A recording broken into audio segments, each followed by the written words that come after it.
Bacaan liturgi Kamis 2 Mei 2024, hari biasa Pekan Paskah kelima. Perayaan wajib Santo Athanasius, Uskup dan Pujangga Gereja. Bacaan dari Kisah Para Rasul. Para rasul dan penatua-penatua jemaat di Yerusalem bersidang, membicarakan soal sunat. Sesudah beberapa waktu lamanya berlangsung tukar pikiran, berdirilah Petrus dan berkata kepada para rasul serta penatua-penatua, "Saudara-saudara, kamu tahu bahwa telah sejak semula Allah memilih aku dari antara kamu, supaya dengan perantaraan mulutku bangsa-bangsa lain mendengar berita Injil dan menjadi percaya. Dan Allah yang mengenal hati manusia telah menyatakan kehendaknya untuk menerima mereka. Sebab Ia mengaruniakan Roh Kudus juga kepada mereka, sama seperti kepada kita. Allah sama sekali tidak mengadakan perbedaan antara kita dengan mereka, sesudah Ia menyucikan hati mereka oleh iman. Kalau demikian, mengapa kamu mau mencobai Allah dengan meletakkan pada tengkuk murid-murid itu suatu kuk yang tidak dapat dipikul, baik oleh nenek moyang kita maupun oleh kita sendiri? Sebaliknya, kita percaya oleh kasih karunia Tuhan Yesus Kristus, kita akan beroleh keselamatan sama seperti mereka juga. Maka diamlah seluruh umat itu. Lalu mereka mendengarkan Paulus dan Barnabas menceritakan segala tanda dan mujizat yang dilakukan Allah dengan perantaraan mereka di tengah-tengah bangsa-bangsa lain. Setelah Paulus dan Barnabas selesai berbicara, berkatalah Yakobus, "Saudara-saudara, dengarkanlah aku.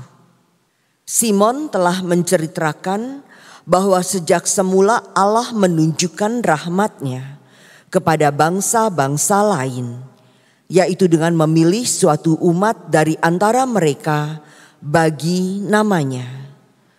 Hal itu sesuai dengan ucapan-ucapan para nabi seperti yang tertulis, Aku akan kembali dan membangunkan kembali pondok Daud yang telah roboh.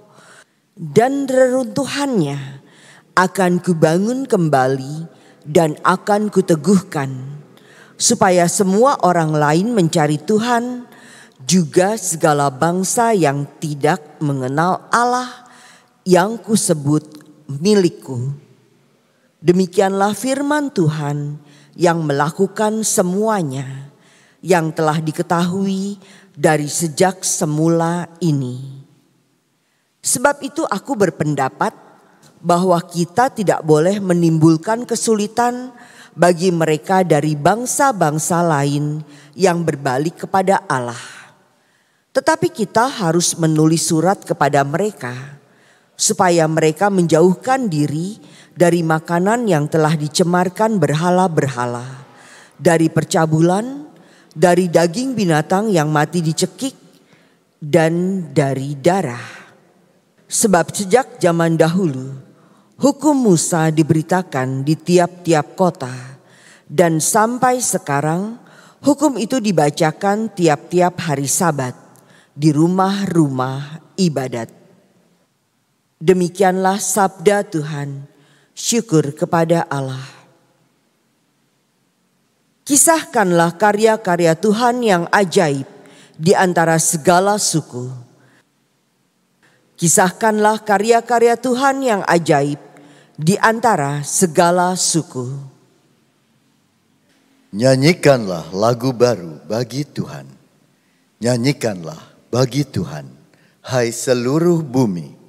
Nyanyikanlah bagi Tuhan, pujilah namanya. Kisahkanlah karya-karya Tuhan yang ajaib di antara segala suku. Kabarkanlah dari hari ke hari keselamatan yang datang dari Tuhan.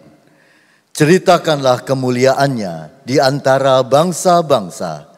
Kisahkanlah karya-karyanya yang ajaib di antara segala suku.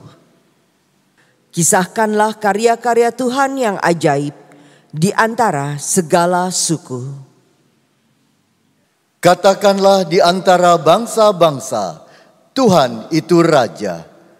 Dunia ditegakkannya tidak akan goyah. Ia akan mengadili bangsa-bangsa dalam kebenaran. Kisahkanlah karya-karya Tuhan yang ajaib di antara segala suku.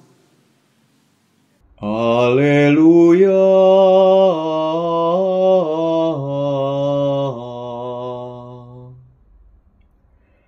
Domba-dombaku mendengarkan suaraku, sabda Tuhan.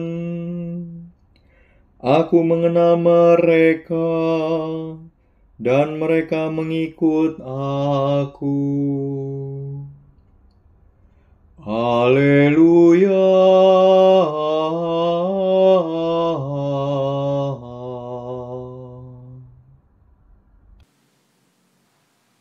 Inilah Injil suci menurut Yohanes. Dimuliakanlah Tuhan. Dalam amanat perpisahannya, Yesus berkata kepada murid-muridnya, "Seperti Bapa telah mengasihi aku, demikianlah juga aku telah mengasihi kamu. Tinggallah di dalam kasihku itu. Jikalau kamu menuruti perintahku, kamu akan tinggal di dalam kasihku, seperti aku menuruti perintah Bapakku dan tinggallah di dalam kasihnya. Semua ini kukatakan kepadamu, supaya sukacitaku ada di dalam kamu, dan sukacitamu menjadi penuh." Demikianlah sabda Tuhan. Terpujilah Kristus.